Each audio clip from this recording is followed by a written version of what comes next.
Hello everyone, thank you so much for joining us today.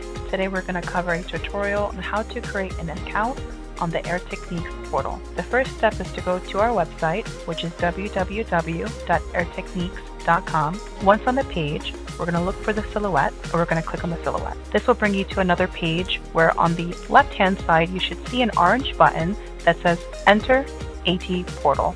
We're going to click on that orange button. Now you'll have an option to create an account. We're going to select Create an Account. And each box on this page that has a red star next to it is a box that is important to fill out. We're going to fill out our first name, our last name, our dental practice name.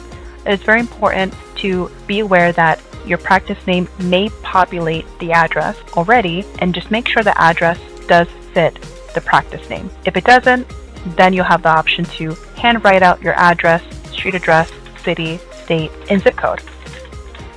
The next important box is the email. We do recommend using a non-personal email address. Please enter a valid phone number as well. And the next two boxes have a drop down for the specialty and role to select the right option that is best suited for you.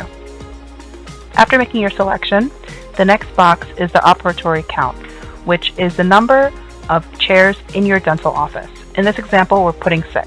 We're then going to enter our password. The password must be at least 8 characters in length and include both alpha and numeric characters. We're going to then confirm the password. And once everything is filled out, we're going to click Validate Address. Once validated, we're going to then click Register. If the address is not validated, you will get a red attention box that says Place ID does not exist. And then now you'll be on the screen where you can register your product and have an account. Thank you for joining us today.